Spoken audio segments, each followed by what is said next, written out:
अहोई अष्टमी व्रत कथा। भारत पूरे वर्ष भर में अपनी अनोखी संस्कृति व परंपराओं के लिए जाना जाता है।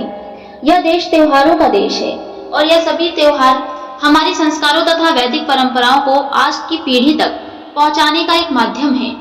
इनमें से एक त्योहार अहोई अष्टमी का है, जिसमें सभी माताएं अपनी संतान की दीर्घ आयु और मंगलमय जीवन के लिए उपवास रखती हैं। प्राचीन काल में किसी नगर में एक साहूकार रहता था। उसके 7 लड़के थे।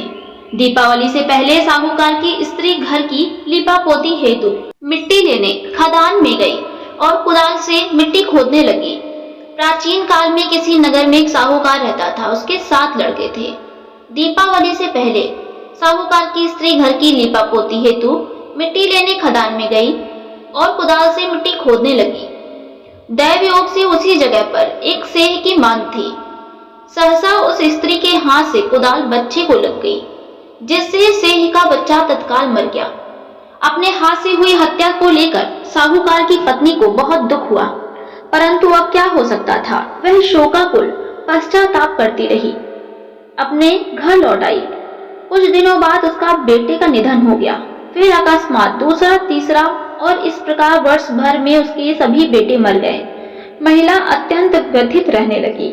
एक दिन उसने अपने आस पड़ोस की महिलाओं को विलाप करते हुए बताया कि उसने जानबूझकर कभी कोई पाप नहीं किया। हाँ, एक बार खदान में मिट्टी खोदते हुए अनजाने में उसके हाथों से एक सेह के बच्चे की हत्या अवश्य हुई है और तत्पश्चात उसके 7 बेटों की मृत्यु हो गई। यह सुनकर आस पड़ोस की वृद्ध माताओं ने साहूकार की पत्नी को दिलासा देते हुए कहा कि यह बात बताकर तुमने तो पश्चाताप किया है, उससे तुम्हारा आधा पाप नष्ट हो गया है। तुम उसी अष्टमी को भगवती माता की शरण लेकर सेह और सेह के बच्चों को चित्र बनाकर उनकी आराधना करो और क्षमा याचना करो। ईश्वर की कृपा से तुम्हारा पाप धुल जाएगा। साहूकार की पत्नी ने वृद्ध महिलाओं की बात मानकर कार्तिक मास की कृष्ण पक्ष की अष्टमी को उपवास व पूजा याचना की। वह हर वर्ष नियमित रूप से ऐसा करने लगी। तत्पश्चात उसे 7 पुत्र रत्नों की प्राप्ति हुई। तभी से अहोई व्रत की परंपरा प्रचलित हो गई। आइए अब सुनते हैं अहोई अष्टमी की दूसरी कथा। दंत कथा के अनुसार एक बार एक औरत अपने 7 पुत्रों के साथ एक गांव में रहती थी। एक दिन कार्तिक महीने में वह औरत मिट्टी खोदने के लिए जंगल में गई। वहां पर उसने गलती से एक पशु के शावक की अपनी कुल्हाड़ी से हत्या कर दी। उस घटना के बाद उस औरत के 7 पुत्र एक के बाद एक मृत्यु को प्राप्त हो गए। इस घटना से दुखी होकर उस औरत ने अपनी कहानी गांव की हर एक औरत को सुनाई। एक बड़ी औरत ने उस औरत को यह सुझाव दिया कि वह माता अहोई अष्टमी की आराधना करे।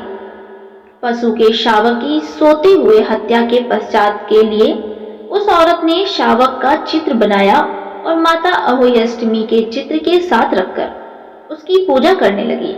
उस औरत ने 7 वर्षों तक अहोई अष्टमी का व्रत रखा और आखिर में उसके 7 पुत्र फिर से जीवित हो गए। अहोई अष्टमी व्रत का महत्व जान लेने के बाद आइए आप जानें किस प्रकार यह व्रत किया जाता है। अहोई अष्टमी व्रत की पूजा विधि। उत्तर प्रदेश, हरियाणा व उत्तर भारत के अन्य राज्यों में अहोई अष्टमी का व्रत निम्नलिखित तरीके से मनाया जाता है। प्रातःकाल सूर्योदय से पहले सुबह जल्दी उठकर स्नान करने के बाद कुछ फल इत्यादि खाते हैं। फिर मंदिर जाना अथवा घर के मंदिर में ही पूजा की जाती है। पूरे दिन निर्जल व्रत रखना भी प्रचलित है। शाम के समय बच्चों के साथ बैठकर अहोई अष्टमी माता की पूजा करते हैं।